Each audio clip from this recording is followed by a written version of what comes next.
नमस्कार, मैं हूँ राकेश शर्मा। तो चलिए, जो हमने टेलीग्राम पे एक मॉक टेस्ट दिया था जिसमें मैंने सारे ऑपरेटिंग सिस्टम के क्वेश्चन डाले थे, वही ऑपरेटिंग सिस्टम के क्वेश्चन जो हैं उनकी डिटेल एक्सप्लेनेशन में लेके आया हूँ। तो अगर आपको ये एक्सप्लेनेशन अच्छी लगे, और भी कुछ बेसिक कंसेप्ट हैं ऑपरेटिंग सिस्टम के जो थियोरेटिकल हैं, जो एग्ज़ाम में पूछे जा सकते हैं, तो मैं नेक्स्ट वीडियो उस पर बना के लेके आऊँगा। तो चलिए, ये जो जितने भी बेसिक कंसेप्ट हैं जो हमने वहाँ एग्ज़ाम में देखे थे वो यहाँ पे डिस्कस करते हैं।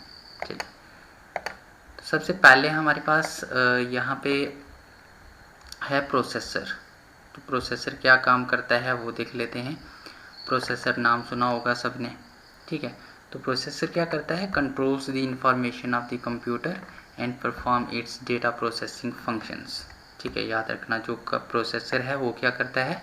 जो ऑपरेशन है कंप्यूटर सिस्टम के वो परफॉर्म करेगा, और जो डेटा है ऑपरेशंस को कंट्रोल करेगा, और जो डेटा प्रोसेसिंग है वो परफॉर्म करेगा। ठीक है। दूसरा, जब हमारे पास एक ही प्रोसेसर होता है तो उसको हम सिंपली सीपीयू कह सकते हैं, सेंट्रल प्रोसेसिंग यूनिट, और एक सिस्टम पे मोर देन वन प्रोसेसर हो सकते हैं, याद रखना। ठीक है, चलिए। देन नेक्स्ट आता है हमारे पास मेन मेमोरी। ये भी मैंने एक क्वेश्चन मेन मेमोरी से पूछा था। तो मेन मेमोरी में याद रखना, जो पहले भी हम ऑलरेडी डिस्कस कर चुके हैं, तो ये क्या करता है? It stores data and programs. Second जो है ये एक वॉलेटाइल मेमोरी है। थर्ड, जब भी हम सिस्टम को शट डाउन करेंगे तो इससे डेटा डिलीट हो जाता है। ठीक है। देन नेक्स्ट हमारे पास आता है सेकेंडरी मेमोरी। उसको परमानेंट मेमोरी होती है।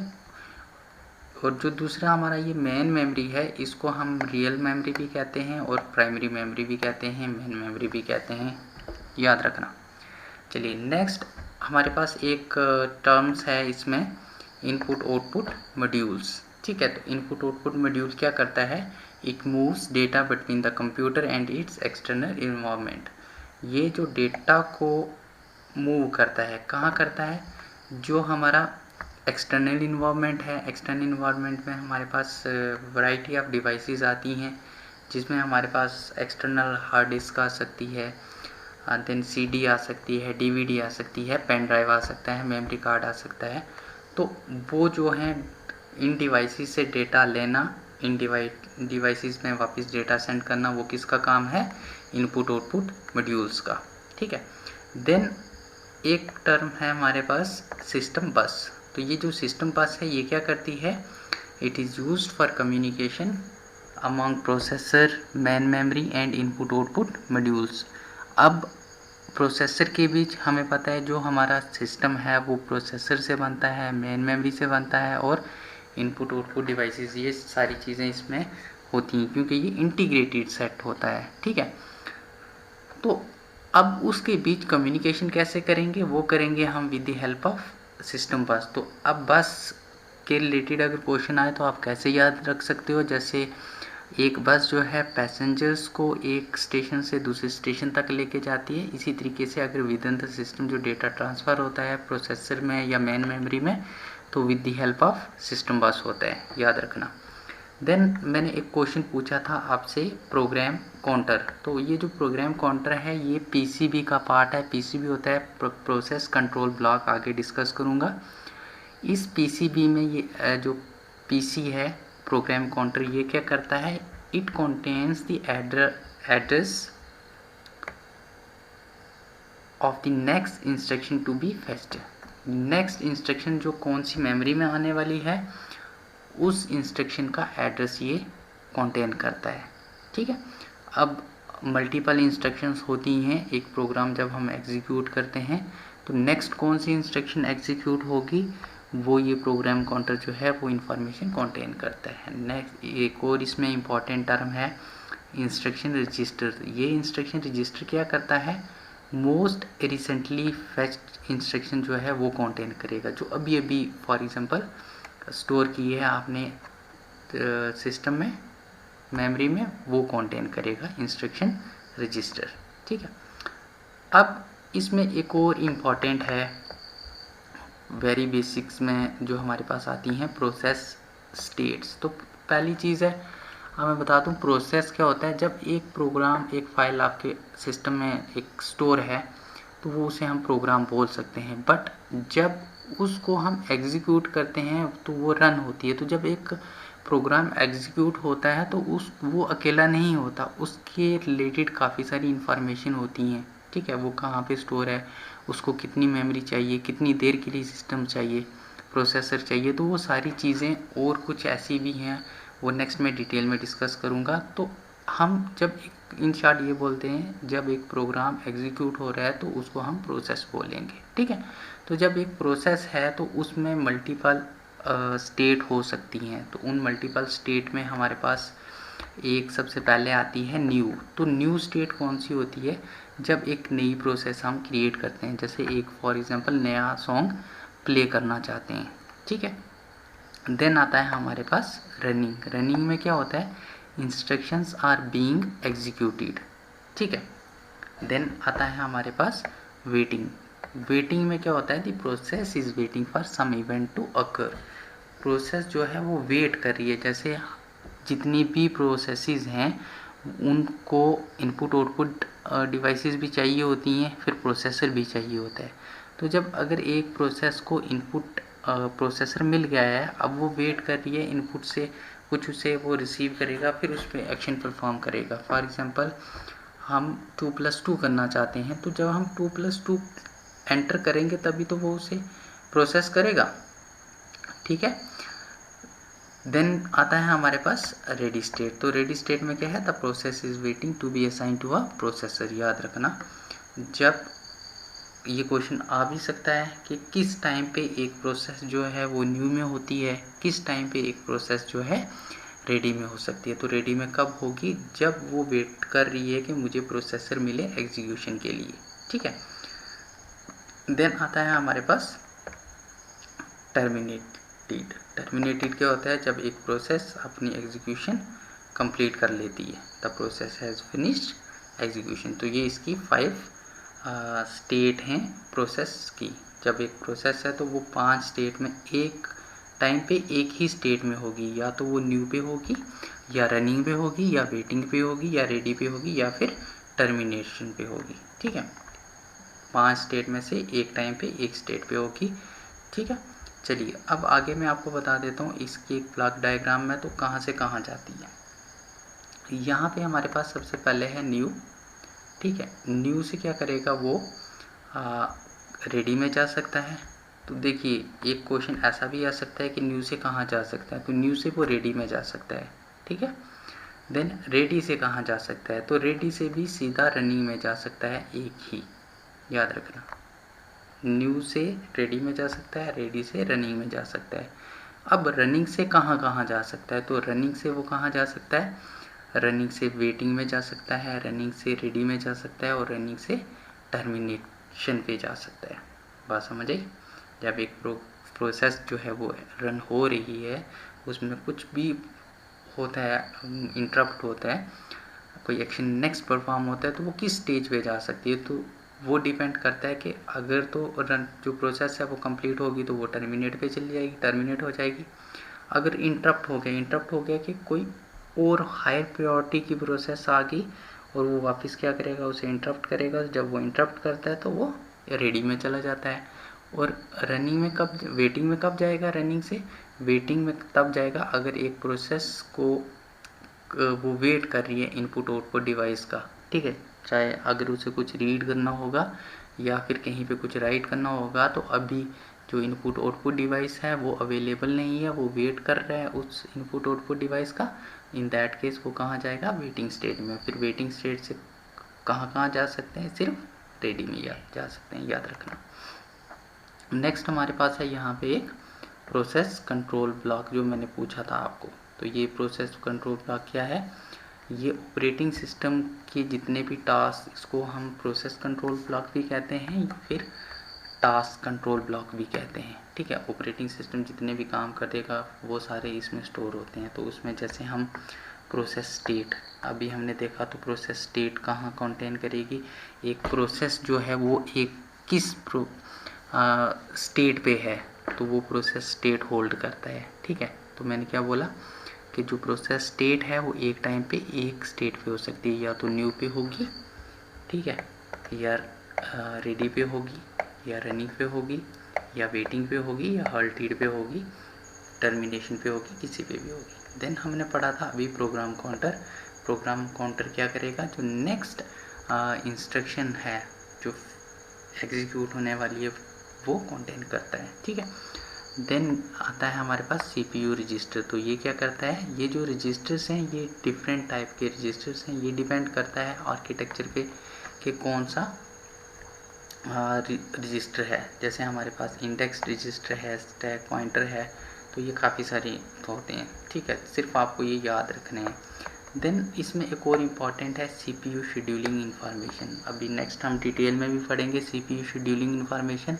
शेड्यूलिंग इंफॉर्मेशन क्या करता है, it includes a process priority pointer to scheduling queue. मतलब अब देखो, जब आप काम कर रहे हो, ठीक है, जब एक प्रोसेस एग्जीक्यूट हो रही है तो सीपीयू हमारे पास एक है, एक ही सीपीयू को सारी की सारी प्रोसेसेस एक्सेस कर रही हैं। अब किसको सीपीयू मिलना चाहिए वो कौन डिसाइड करेगा, वो इन्फॉर्मेशन कहाँ स्टोर होगी, वो भी पीसीबी में होगी, और वो करेगा हमारा सीपीयू शेड्यूलिंग इंफॉर्मेशन।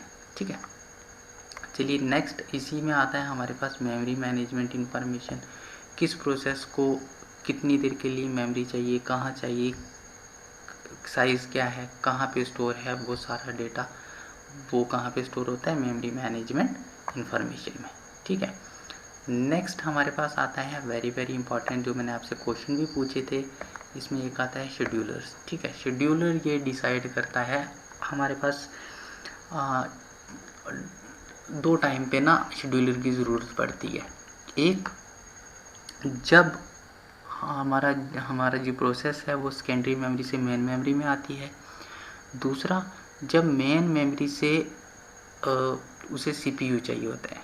ठीक है, पहले तो सेकेंडरी मेमोरी से मेन मेमोरी में आएगी, फिर मेन मेमोरी से रेडी क्यू में जाएगी, जब उसे सीपीयू मिलेगा तब हमें ये जो शेड्यूलर हैं ये हेल्प करेंगे। ठीक है, तो एक आता है हमारे पास लॉन्ग टर्म शेड्यूलर। इस लॉन्ग टर्म शेड्यूलर को हम जॉब शेड्यूलर भी कहते हैं। ये इसका काम क्या है, it selects processes from pool and load them into main memory. ठीक है, ये क्या करेगा, मतलब जब भी हम क्या करते हैं, एक पूल होता है उसमें सेकेंडरी मेमोरी से सारी की सारी प्रोसेसेस आती हैं, और वहाँ से जब भी एक प्रोसेस एग्जीक्यूट होगी उसको सबसे पहले मेन मेमोरी में आना है, मेन मेमोरी से फिर वो रेडी क्यू में जाएगी, और फिर जाके उसे सीपीयू मिलेगा। जब तक वो मेन मेमोरी में नहीं आएगी तब तक उसे सीपीयू नहीं मिल सकता। ठीक है, तो याद रखना लॉन्ग टर्म शेड्यूलर का इतना ही काम है, जो भी प्रोसेस है उसको पूल से उठा के मेन मेमोरी में एग्जीक्यूशन के लिए लोड कर देना। ठीक है, देन आता है short term scheduler. Short term scheduler का क्या काम है, इसको हम सीपीयू शेड्यूलर भी कहते हैं। It selects from among the processes that are ready to execute and allocate the CPU to one of them. ये क्या शॉर्ट टर्म शेड्यूलर का काम है कि जो रेडी क्यू में प्रोसेसेस हैं उनको सीपीयू एलोकेट करना। ठीक है, अब एलोकेट कौन करेगा अभी आगे बताऊंगा। ठीक है, देन आता है हमारे पास एक मीडियम टर्म शेड्यूलर। जो मीडियम टर्म शेड्यूलर है ये क्या करता है, medium term scheduler is a part of swapping. अब स्वैपिंग क्या होता है, स्वैपिंग होता है किसी चीज़ को, किसी प्रोसेस को हम टेम्परेरी मतलब मेन मेमोरी से आउट कर देते हैं। ठीक है, फिर थोड़ी देर बाद मेन मेमोरी में वापस लाएंगे। अब मेन मेमोरी से आउट क्यों करते हैं और वापस क्यों लाएंगे, उसका कारण ये होता है, जब अभी मैंने आपको थोड़ी देर पहले बताया कि एक जो प्रोसेस है उससे दो चीज़ें चाहिए होती हैं, इनपुट आउटपुट डिवाइसेस भी चाहिए होती है और प्रोसेसर भी चाहिए होता है एक उसकी एग्जीक्यूशन कंप्लीट करने के लिए। ठीक है, अब होता क्या है, अगर एक प्रोसेस है जो उसको प्रोसेसर मिल गया है बट वो वेट कर रही है किसका, इनपुट आउटपुट डिवाइसेस का, तो इनपुट आउटपुट डिवाइसेस किसी और प्रोसेस के साथ बिजी हैं, तो इन दैट केस वो क्या करेगा, उसको उस प्रोसेस को मेन मेमोरी से निकाल के सेकेंडरी मेमोरी में रख देगा, और जब Vapi input output devices free हो जाएंगी, उसका इनपुट आउटपुट डिवाइसेस का काम हो जाएगा, कंप्लीट हो जाएगा, वापस वो उस प्रोसेस को कहाँ लाएगा, मेन मेमोरी में, और जो मेन मेमोरी में वापस प्रोसेस आके जहाँ उसने काम अपना छोड़ा था वहीं से आगे एग्जीक्यूट करता है। ठीक है। दूसरा यहाँ लिखा है it removes the processes from the memory. तो मिड टर्म शेड्यूलर का काम ये है कि ये एक स्वैपिंग का पार्ट है और ये जो प्रोसेसेस को रिमूव करता है कहाँ से, मेन मेमोरी से। नेक्स्ट आता है हमारे पास स्वैपिंग। तो स्वैपिंग मैंने बता दिया, एक मैकेनिज़्म है जिसमें हम टेम्परेरी स्वैप आउट करते हैं, कहाँ से, मेन मेमोरी से सेकेंडरी में, और वापस थोड़ी देर बाद जब उसकी एग्जीक्यूशन इनपुट आउटपुट डिवाइसेस का काम हो जाता है तो उसको वापस हम मेन मेमोरी में लाते हैं, जो उसकी रेस्ट एग्जीक्यूशन बची होती है वो कंप्लीट करने के लिए। ठीक है। देन आता है हमारे पास एक टर्म है डिस्पैचर। तो अभी मैंने आपको क्या बताया, जो शॉर्ट टर्म शेड्यूलर है वो क्या करेगा, वो सेलेक्ट करेगा प्रोसेस को और उसको सीपीयू एलोकेट करेगा। ठीक है। तो ये जो डिस्पैचर का काम क्या है, it gives control of the CPU to the process. जो भी process short term scheduler select करेगा क्यू में से, उसको ये शेड्यूलर जो है वो कंट्रोल देगा, याद रखना। लॉन्ग टर्म शेड्यूलर क्या करता है, पूल में से प्रोसेस को उठा के मेन मेमोरी में डालता है। लॉन्ग टर्म शेड्यूलर क्या करता है, उस मेन मेमोरी से उठा के सीपीयू असाइन करेगा। और डिस्पैचर का काम है कि वो जो प्रोसेस जिसको सीपीयू मिला है उसको कंट्रोल देगा। ठीक है। और अब होता क्या है, इस इन बिटवीन होता है एक कंटेक्स्ट स्विचिंग। ठीक है। अभी वो भी मैंने डिस्कस किया था। अब कंटेक्स्ट स्विचिंग क्या होता है, कंटेक्स्ट स्विचिंग होता है जब, मैंने आपको ऑलरेडी बताया कि जब एक प्रोसेस एग्जीक्यूशन करना चाहती है, उसको दो चीज़ें चाहिए, प्रोसेसर भी चाहिए और इनपुट आउटपुट डिवाइसेस भी चाहिए। बट वो उसे प्रोसेसर मिल जाता है, लेकिन वो क्या करता है, वो इनपुट आउटपुट डिवाइसेस का वेट कर रहा होता है। ठीक है। तो उसको जब हम स्वैप इन या स्वैप आउट करते हैं तो उसमें कंटेक्स्ट स्विचिंग होती है। कंटेक्स्ट स्विचिंग क्या होती है, कंटेक्स्ट स्विचिंग होती है कि जो उसका पहला का काम किया हुआ है वो जहाँ तक किया है वो सेव करके रखना, और जो वापस आएगा जो दूसरी प्रोसेस है उसको रिस्टोर कर देना। ठीक है। बात समझ आई।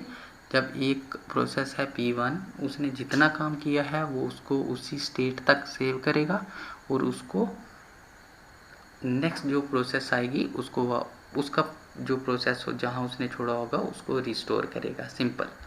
ठीक है। कॉन्टेक्स्ट स्विचिंग याद रखना, switching to another process require performing a state save of the current process and state restore of a different process. जो उससे पहले उसको मूव किया होगा, उसने वापस लाया, उसको क्या करेगा, रिस्टोर करेगा। तो उसको हम कहते हैं कॉन्टेक्स्ट स्विचिंग।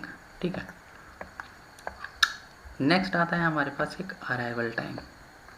अभी मैंने आपको बताया कि हमें रेडी क्यू में आना होता है, मेन मेमोरी में आना होता है, फिर जाके हमें सीपीयू मिलता है। ठीक है। तो अराइवल टाइम क्या होता है, the time when the process is arrived into ready state is called arrival time. जब वो रेडी स्टेट पे पहुंच जाती है, हमारे पास मल्टीपल स्टेट अभी मैंने पढ़ाई आपको, new, ready, running, waiting, terminated. तो जब एक प्रोसेस रेडी स्टेट में पहुंच जाती है तो तब उसका अराइवल टाइम शुरू हो जाता है। बात समझे। जैसे आप छोटी अराइवल टाइम अगर किसी को नहीं पता तो वो ये बता देता हूँ। जैसे आप छोटी सी एग्जांपल ले लो, आपको जम्मू, आप किसी भी स्टेशन से, मान लो पुंछ से, हम एग्जांपल ले लेते हैं, आपको पुंछ से जम्मू जाना है, या आप क्या करते हो, आपकी बस जो है वो 10 बजे है, बट उन्होंने आपको बताया कि आपको कितने बजे आना है, 9:30 बजे। ठीक है। तो वो जो आप 9:30 बजे बस स्टैंड पे जाके पहुंच जाते हो, that is your arrival time. आप 10 बजे बस स्टैंड पे पहुंच गए। ठीक है। अब जो बस जानी है 10 बजे, आप पहुँचे 9:30, 9:30 से 10, आधा घंटा जो है वो है आपका वेटिंग टाइम। बात समझे? तो चलिए वेटिंग टाइम आगे डिस्कस करेंगे। सिंपल अराइवल टाइम, जब एक प्रोसेस रेडी स्टेट में पहुंचती है। नेक्स्ट आता है हमारे पास बर्स्ट टाइम।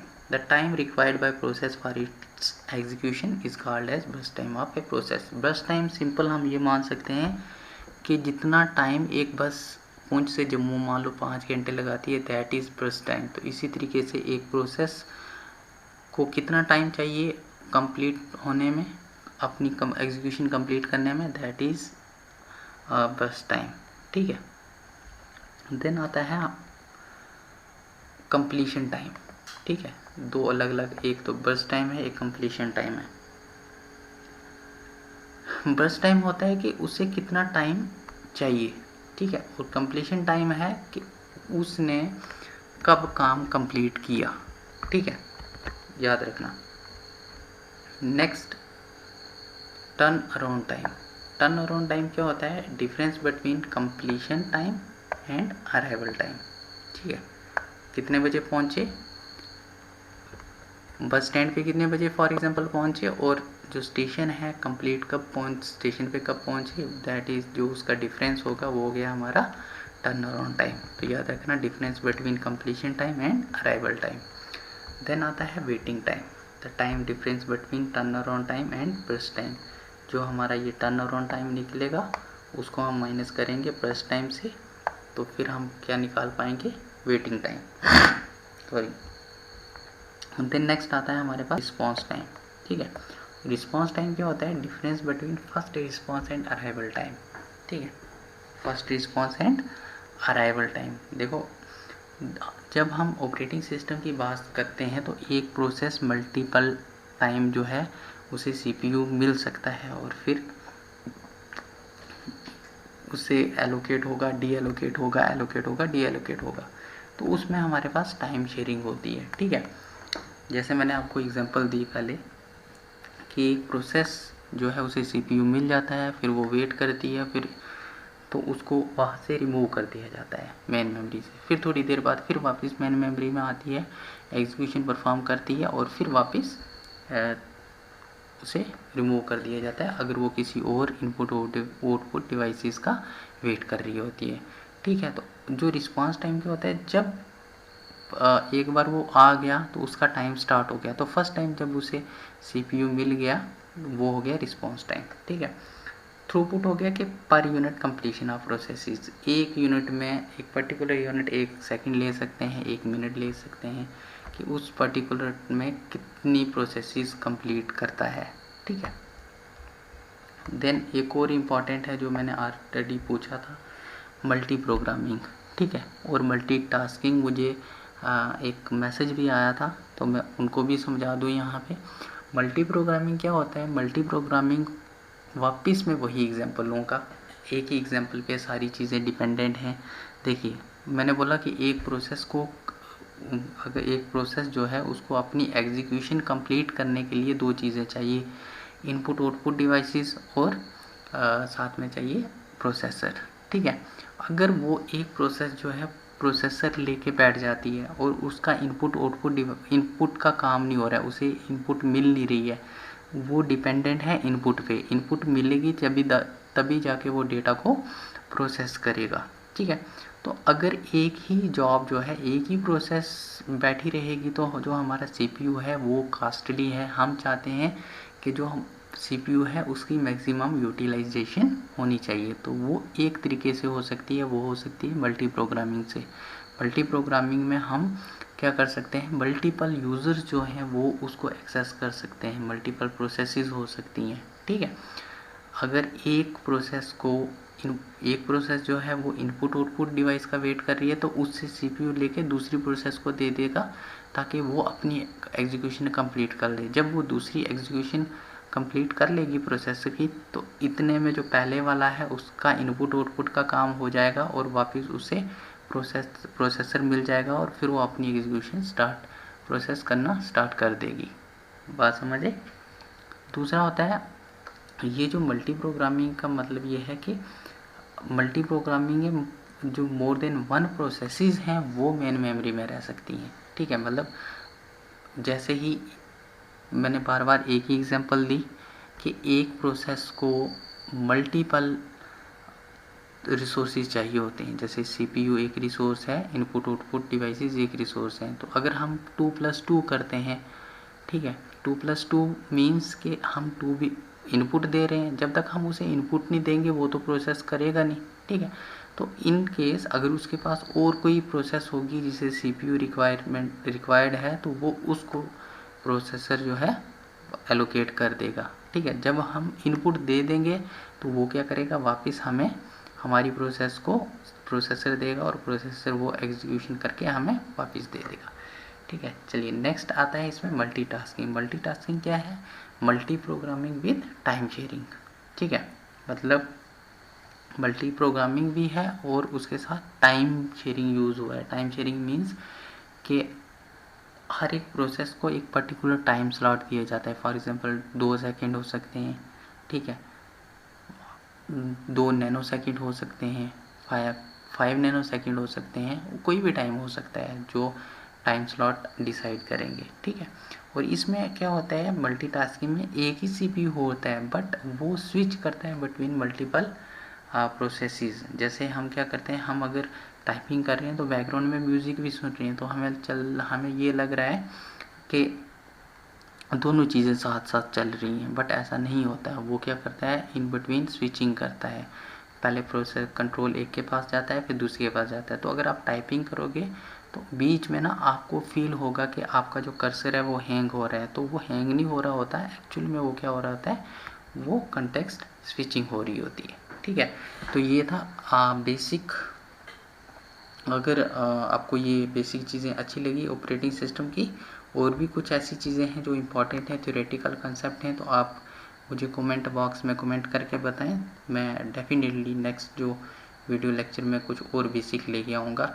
और इससे ज़्यादा जो है एग्ज़ाम में ऑपरेटिंग सिस्टम का नहीं आएगा। ऑपरेटिंग सिस्टम जो है हम डिफरेंट ऑपरेटिंग सिस्टम जो है वो भी हम डिस्कस करेंगे। Okay, thank you.